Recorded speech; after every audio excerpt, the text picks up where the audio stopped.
लोग इससे बहुत ज़्यादा ग्रसित हैं। हर जिले में ये चीज़ चल रहा है, बहुत बड़ा स्कैम कह लीजिए इसको। किताब घर वाले जो हैं एक एक साल पहले विद्यालयों को ब्लैंक चेक तक दे देते हैं। मुद्दा छोटा मुद्दा नहीं है, स्कैम कह लीजिए उसको, बहुत बड़ा एजुकेशनल स्कैम।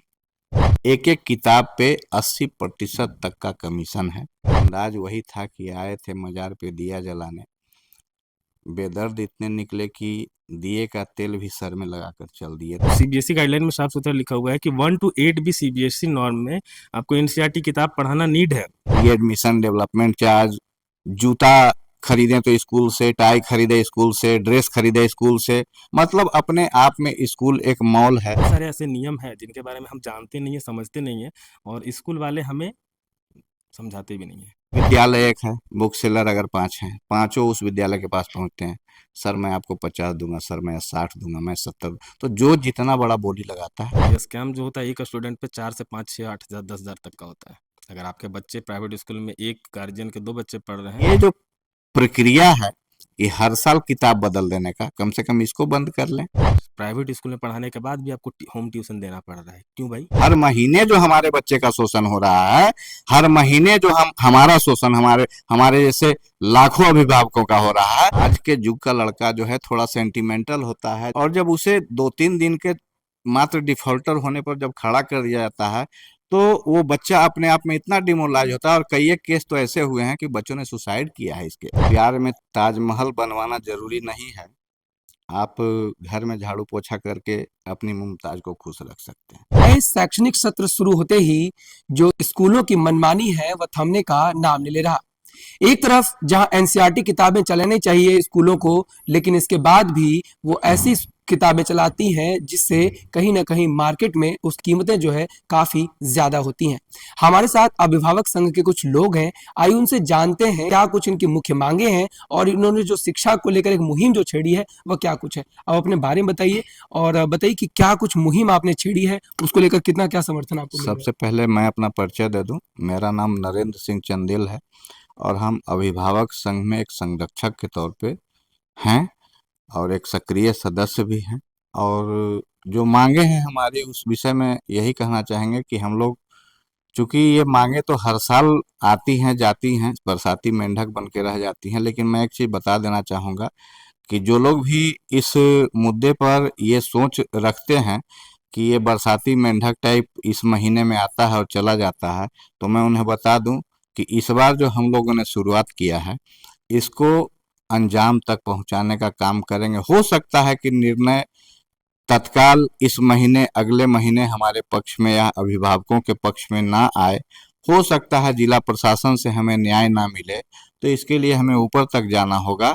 जैसा कि हमने जो अभी तक किया है, हम लोगों ने एक ज्ञापन माननीय उपायुक्त महोदया को दिया है, और हम लोग यहाँ के डीओ सर से भी मिले, उनको भी हमने एक ज्ञापन दिया जिसमें हमारी जो प्रमुख मांगे हैं, उन मांगों में मुख्यतः 3 चीज पे हम लोग ज्यादा फोकस कर रहे हैं। सबसे पहला तो ये है कि जितने भी सीबीएसई या निजी विद्यालय हैं वहाँ पे एनसीईआरटी किताबों को लागू किया जाए तत्काल प्रभाव से।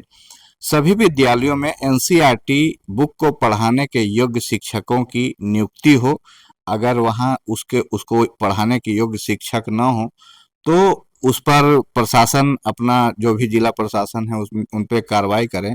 इसके लिए हमने माननीय उपायुक्त महोदया को एक सुझाव भी दिया, जो हमारे मांग पत्र में भी है, कि एक निगरानी समिति का गठन किया जाए जिसमें उपायुक्त हों और भी कुछ पदाधिकारी हों, अभिभावक संघ के सदस्य भी हों, ताकि वो निगरानी अच्छे तरीके से कर सकें कि वहाँ पढ़ रहे बच्चे को जो पढ़ा रहे हैं शिक्षक, उनमें क्या गुण है और उनके पढ़ाने की गुणवत्ता क्या है।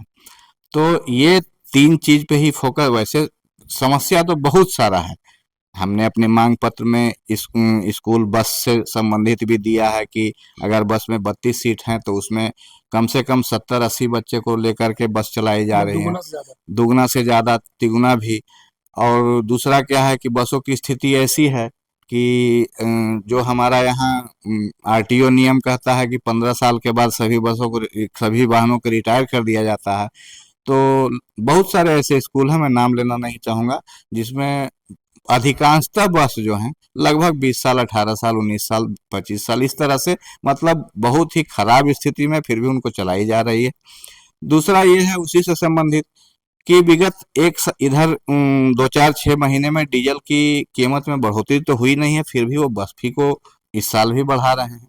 रीएडमिशन, डेवलपमेंट चार्ज, जूता खरीदें तो स्कूल से, टाई खरीदे स्कूल से, ड्रेस खरीदे स्कूल से, मतलब अपने आप में स्कूल एक मॉल है। तो मेरा कहना है बाकी समस्याएं जब निगरानी समिति बन जाएगी, जिनकी अध्यक्षता खुद उपायुक्त करेंगे, तो निगरानी समिति बाकी समस्याओं का निदान भी धीरे धीरे कर ले। लेकिन अभी जो तत्काल जो सभी अभिभावकों के सर पे एक मोटा बोझ पड़ा हुआ है, जहां एनसीईआरटी का सेट अगर वो चलाते तो 500-600 में कंप्लीट सेट हो सकता था, जो 8,000, 10,000, 12,000, कहीं कहीं तो 20-20 हजार तक एक एक सेट किसी अभिभावक को लेना पड़ रहा है। बात सिर्फ ये किताबों की महंगाई से जुड़ी हुई नहीं है। सबसे समस्या की मूल वजह यह है कि जो साइड बुक निजी प्रकाशन के चलाए जाते हैं, उनकी भाषाएं या बोलिए उनका जो श्रेणी है या उनका जो पैमाना है, वो उतना उत्तम नहीं है जो लड़कों को आगे भविष्य निर्माण में काम आ सके। एनसीईआरटी के बुक में जो क्वालिटी है, जो भी उसमें मेथड्स हैं, जो भी उनमें सब मटेरियल्स हैं, अगर उनको पढ़ते हैं, चूंकि कोई भी जानते हैं, देखिए आज बड़े कंपटीशन में अगर जाते हैं लाइक यूपीएससी या कुछ भी, तो सीधा सा एक ही सजेशन आता है कि जिसने थ्रू आउट एनसीईआरटी पढ़ा है उसके लिए वो कंपटीशन आसान होता है। तो एनसीईआरटी हम पढ़ा ही नहीं रहे हैं, तो उससे एक बड़े सफलता की अपेक्षा हम कैसे कर सकते हैं?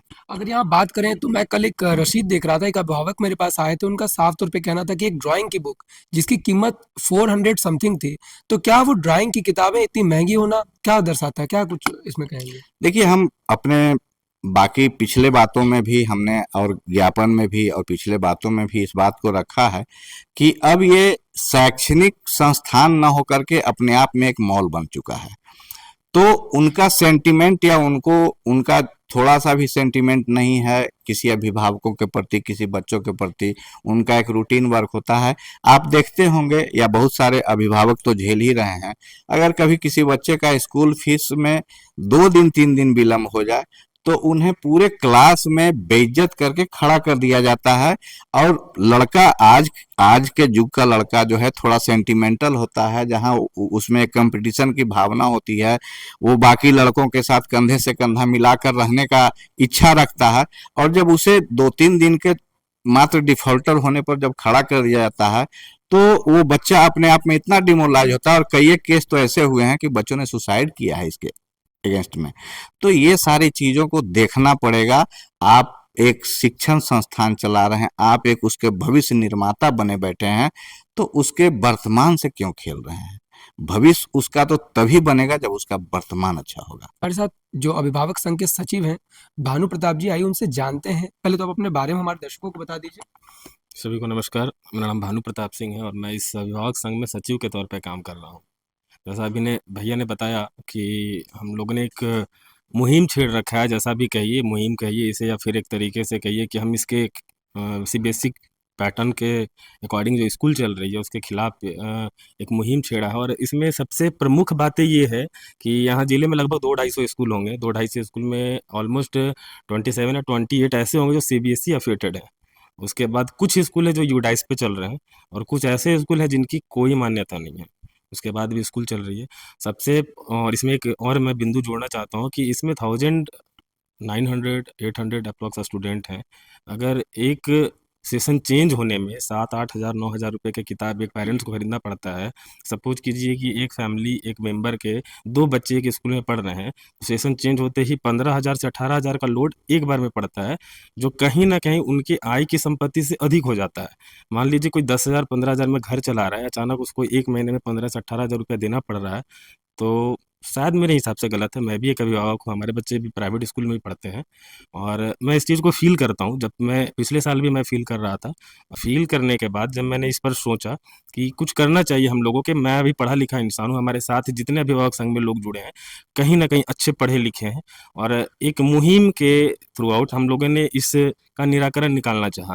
निराकरण में बहुत सारी बातें आई और कुछ निजी विद्यालय हमारे संपर्क में भी थे, उनसे बात हुई, उनके डायरेक्टर से भी बात हुई, यहाँ तक कि उनके जो प्रिंसिपल हैं उनसे भी बात हुई। कुछ तो हमारे सपोर्ट में है क्योंकि वो चाहते हैं कि एक अच्छी शिक्षा देने के लिए अच्छे टीचर का होना बहुत ज़्यादा आवश्यकता है और जब अच्छे टीचर हम देंगे तो उसके लिए खर्च अच्छा करना पड़ेगा।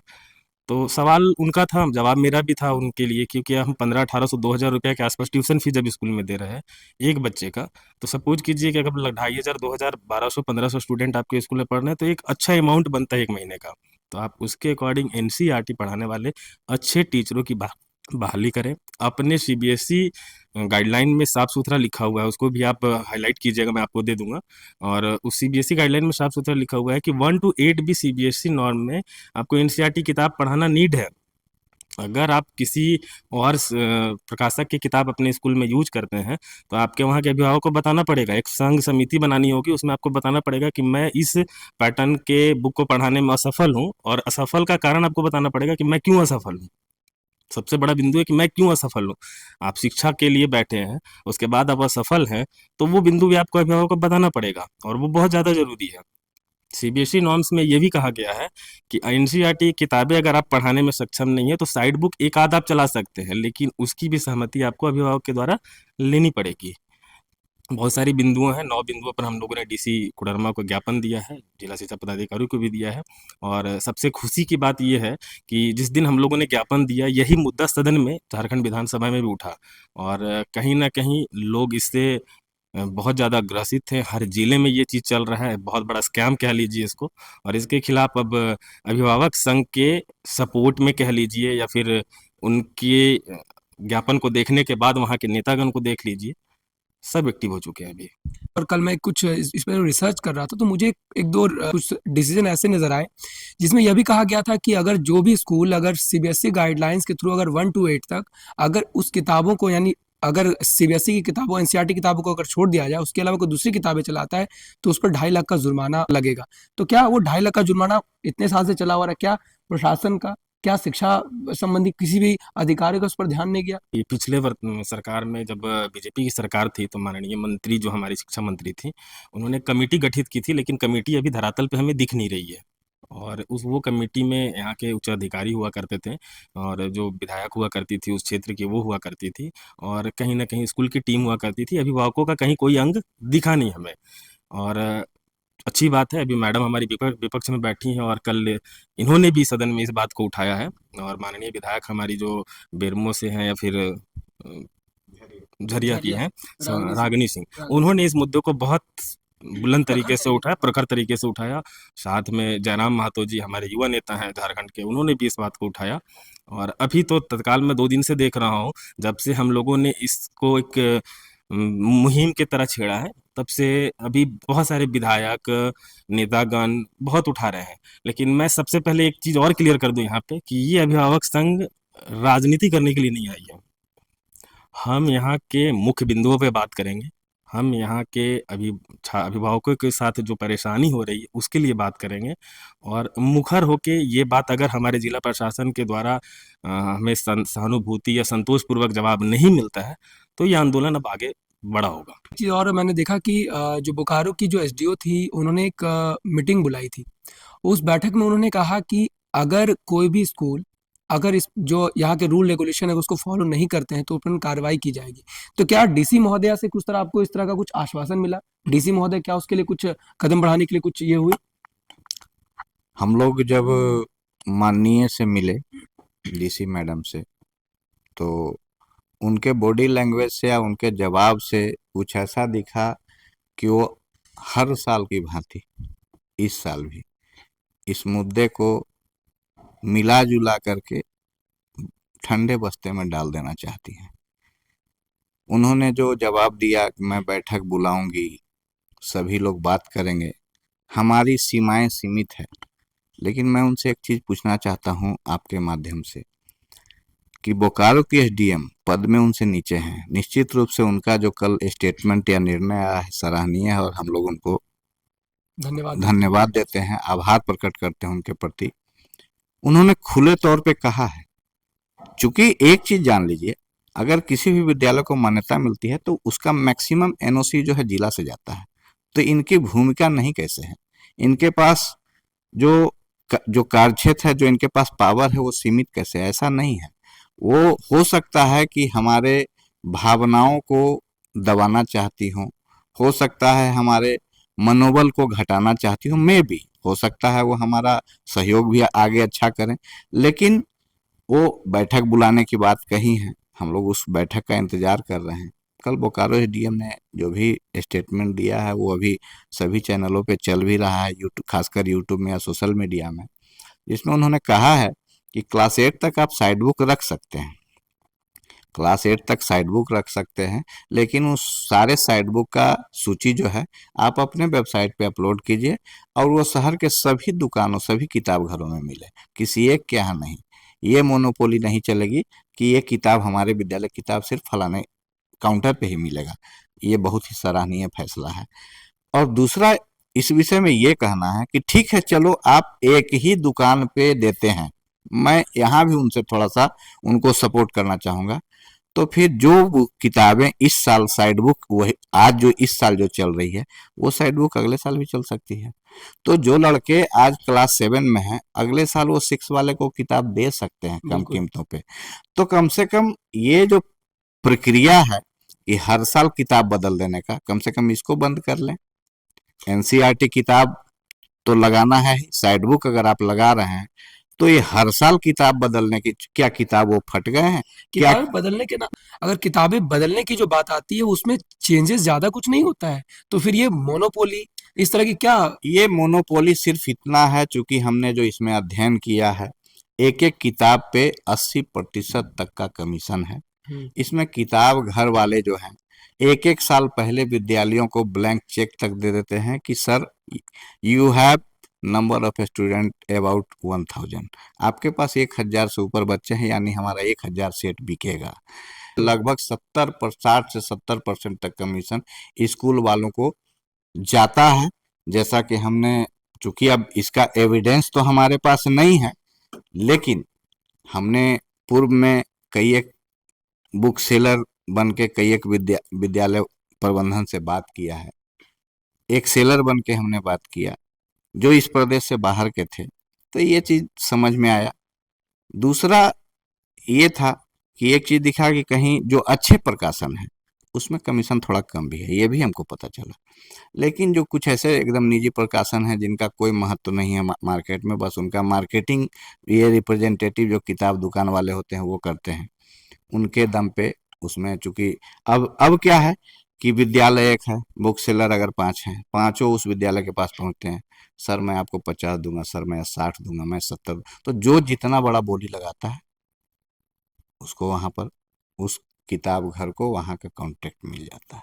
मतलब अगर कहा जाए तो अभिभावक जो होते हैं वो कहीं ना कहीं ये पैसा देते हैं, सिर्फ पैसा इसलिए पढ़ाई के लिए नहीं देते हैं, वो लूट मचाने के लिए देते हैं, और वही लूट पूरी जो कहते हैं ना कि अभिभावक पे सबसे ज्यादा उसकी लूट की चोट जो लगती है और अभिभावक के ऊपर पैसे के तौर पे लगती है। बिल्कुल बिल्कुल लगती है। और दूसरा चीज हमने अपने बात में जो कहा था शिक्षक की योग्यता पे, हम्म, बहुत सारे स्कूल में कुछ योग्य शिक्षक हैं, हम्म, लेकिन क्या है कि स्कूल प्रबंधन उनके साथ बार्गेन करते हैं, उन्हें उचित मानदेय नहीं देते हैं, ये कह के कि भैया बहुत सारे शिक्षक हमारे पास पढ़े हुए हैं, वो शिक्षक पढ़े हुए हैं जिनके पास योग्यता अच्छी नहीं है।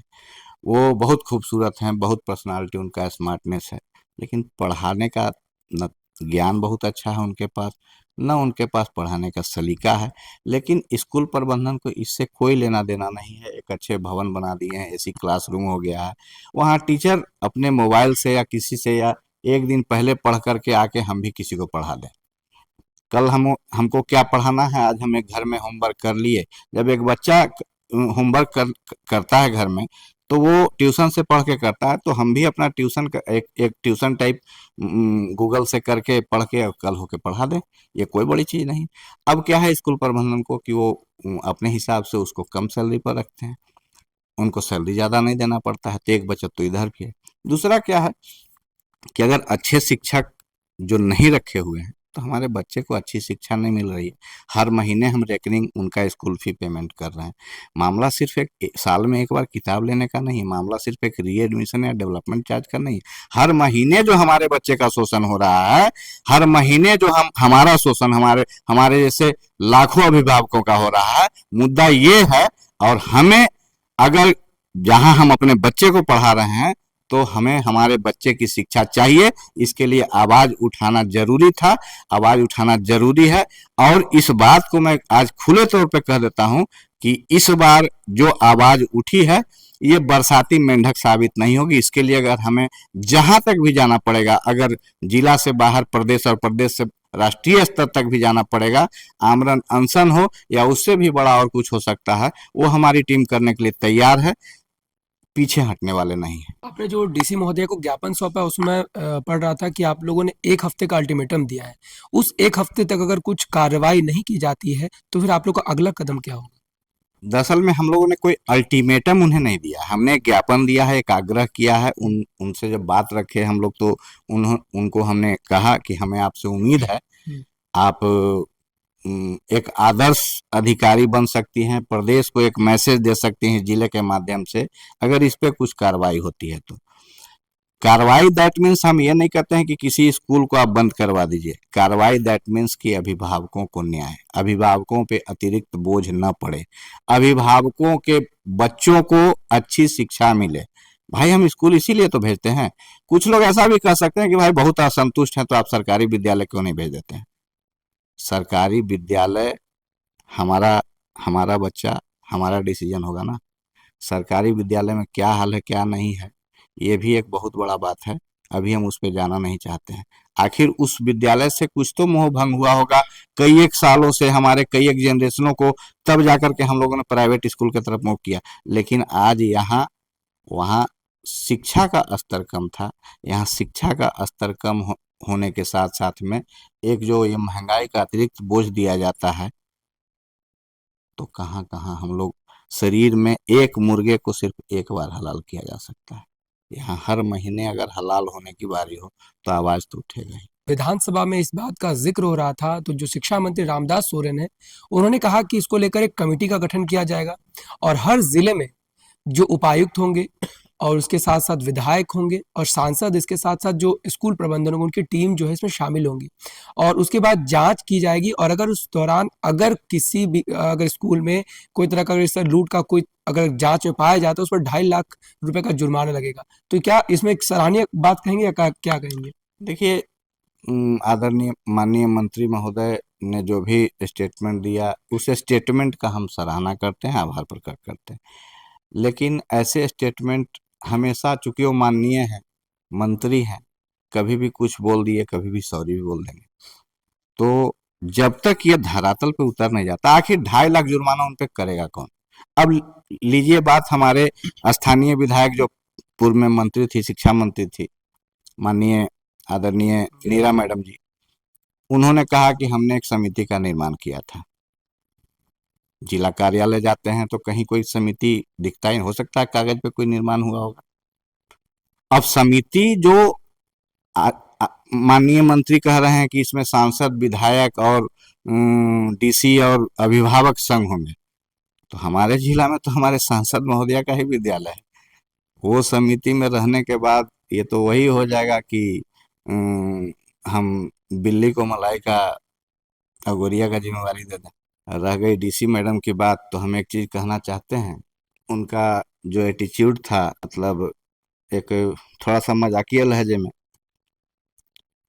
कि जैसे हर साल जिस तरह से आज जब कोई और डीसी रहे होंगे वो, इस साल वो है, तो एक चुटकुला याद आ गया हमको कि प्यार में ताजमहल बनवाना जरूरी नहीं है, आप घर में झाड़ू पोछा करके अपनी मुमताज को खुश रख सकते हैं। तो ऐसा ही कुछ मिलता जुलता हुआ जवाब आदरणीय डीसी मैडम ने दिया था कि हर साल अभिभावक आते हैं और उनको हम समझा बुझा के भेज देते हैं। मतलब ये कहते हैं कि जो सालों से चला हुआ आ रहा है वो आगे भी चलेगा। तो कहीं न कहीं एक तरह से मैं उसको दबाने वाली बात मैं नहीं कहूँगा, क्योंकि इसलिए नहीं कहूँगा क्योंकि अगर आपने वहाँ तक अगर अपनी बात को पहुँचाया तो कहीं न कहीं उम्मीद हर किसी को है कि उनकी ओर से कुछ ना कुछ कार्रवाई के नाम पे कुछ किया जाएगा। हालाँकि वो तो जाँच का विषय है, वो तो देखने का विषय है वो क्या करती हैं, लेकिन जब तक अगर 1 हफ्ते का अगर आप लोगों ने टाइम दिया है तो वो देखना भी दिलचस्प होगा कि मैडम अपने स्तर से वो करती क्या हैं। जिस तरह जयराम महतो अपनी बात को प्रखर तरीके से विधानसभा में उठाते हैं, तो क्या विधानसभा में अगर इस तरह की अगर बातें जो है आपका जो अगर झारखंड लेवल में मैं देखूँ अगर नहीं अगर यहाँ से सॉर्ट आउट होता है, तो दिल्ली जाकर अगर देश स्तर से बात हो, तो वहाँ पे जाकर किस तरह आपकी आगे कार्रवाई होगी? देखिए, सबसे पहले मैं आपको पहले ही बताया कि ये अभिभावक संघ राजनीति नहीं करेगा, लेकिन अगर कोई नेता स्वच्छ भाव से हमारा सहयोग देना चाहेंगे, तो मैं समर्थन लेने में भी कहीं हिचकिचाहट नहीं करूँगा और हमारी टीम नहीं करेगी, क्योंकि मैंने पहले भी कहा कि हमारी टीम में जितने लोग हैं सब पढ़े-लिखे हैं, अच्छे हैं। और आपने बार-बार कहा ये चीज़ कि मैंने सिर्फ़ डीसी महोदया को ज्ञापन दिया, हम हमारी टीम ने डीसी महोदया को ज्ञापन देने के साथ जिला शिक्षा पदाधिकारी को भी दिया और ये प्रतिलिपि झारखंड मुख्यमंत्री, झारखंड शिक्षा मंत्री, सीबीएसई बोर्ड, प्रधानमंत्री, भारत सरकार, हम लोगों ने 5 जगह ये प्रतिलिपि भेजी है। चलिए ठीक है, एक जगह से हम मैनेज कर लेते हैं, दूसरी जगह से हो सकता है दूसरी जगह भी मैनेज हो, लेकिन हमारी प्रतिलिपि हर जगह पहुँच गई है। और एक सीबीएसई में मैंने आरटीआई भी करे हैं, हमारी टीम ने एक आरटीआई भी करी, क्योंकि मैडम ने कहा था कि हमारी इस सीबीएसई बोर्ड में किसी तरीके का सहभागिता नहीं है, मैं प्राइवेट स्कूलों पे किसी तरीके का शिकंजा नहीं कस सकती हूँ।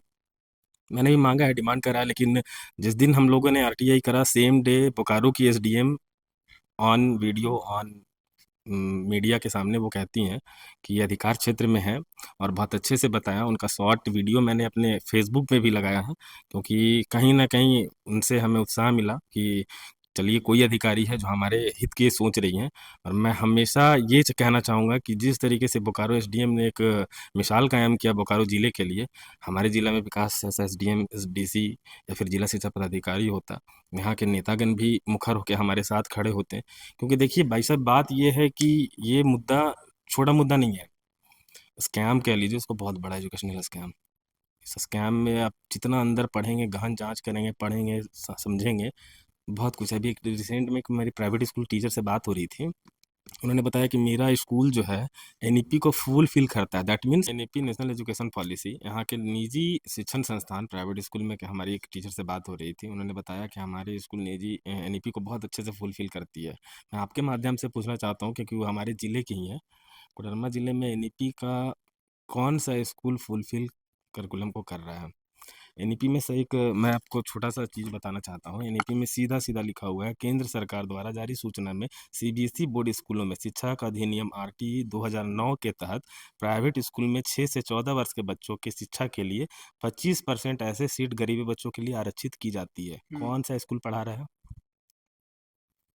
जिन्हें मुफ्त शिक्षा प्रदान की जाएगी, आपसे अनुरोध है कि रजिस्टर्ड स्कूल को डीसी महोदया से मेरा निवेदन होगा कि ध्यान दें। ये तो डीईओ का काम है, ये डीईओ का काम है, डीसी का काम है, ये उन देख के जाँच करे, लेकिन ये तो जाँच के देखिए, नाम पे कुछ नहीं हमारे होता है। जब हमने मुहिम छेड़ा तो बहुत सारे मुद्दे हमारे सामने आए, बहुत सारे अभिभावकों का बहुत सारा प्रॉब्लम आया। हर प्रॉब्लम को मैं ज्ञापन के द्वारा दे नहीं सकता था, लेकिन मैं सोशल मीडिया के अकॉर्डिंग आपके थ्रू मैं ये बहुत सारे अभिभावकों को बताना चाहता हूँ कि बहुत सारे ऐसे नियम हैं जिनके बारे में हम जानते नहीं हैं, समझते नहीं हैं और स्कूल वाले हमें समझाते भी नहीं हैं। और कहीं न कहीं स्कूल वाले समझ लेते हैं कि छोड़ो ना पैसा लगना है, चलो अभिभावक करेंगे ही। नहीं देखिए, मुद्दा बहुत बड़ा है। स्कूल वाले तो सोचते ही हैं, स्कूल वाले तो चाहते हैं कि मेरे जेब गरम जैसे भी हुँ। होते रहें। साल भर में एक नया स्ट्रक्चर आता है, पहले री एडमिशन के नाम पे आता था, अभी वो प्यूपिल फंडिंग और डेवलपमेंट के नाम पे चलता है। और ये स्कैम जो होता है, एक स्टूडेंट पे 4 से 5, 6, 8,000, 10,000 तक का होता है। अगर आपके बच्चे प्राइवेट स्कूल में एक गार्जियन के 2 बच्चे पढ़ रहे हैं, तो 10 दूना 20 उसमें किताब में आप कीमत जोड़ लीजिए, फिर यूनिफ़ॉर्म में जोड़ लीजिए, बैग, ड्रेसेज़, कन्वेंस चार्ज। आप एक एक बच्चे को पढ़ाने में मिनिमम आपको 1 महीने में खर्च जो जाएगा, लगभग 30 से 35,000 रुपया का जाता है। ट्यूशन फ़ी आप इतना अच्छा दे रहे हैं, उसके बाद भी आपको उस तरीके का शिक्षा जैसा आपको चाहिए होता है, नहीं मिलता है। प्राइवेट स्कूल में पढ़ाने के बाद भी आपको होम ट्यूशन देना पड़ रहा है। क्यों भाई? आपका डीसी महोदय के ज्ञापन सौंपने के बाद आपका आश्वासन के तौर पे जो बातें सामने आई, तो क्या उससे आपको संतुष्टि है या फिर क्या कहेंगे उसको लेकर? देखिए, अभी तो हम उनके जो उन्होंने कहा है कि मैं बैठक बुलवाऊंगी डीओ के शिक्षा पदाधिकारी के माध्यम से, अभी हम उस बैठक का इंतजार कर रहे हैं। हम उम्मीद करते हैं कि उस बैठक में ही अपेक्षाकृत रिजल्ट आ जाए, ताकि इस चीज़ को ज़्यादा आगे लेकर जाना ना पड़े। लेकिन वो एक शायरी था, जैसे जो अपेक्षा जो जो उन्होंने कहा कि हर साल हम समझा बुझा के भेज देते हैं, चले जाते हैं लोग समझ बूझ करके। तो इस बार ये समझ बूझ करके चले जाने वाली कहानी तो नहीं ही होगी।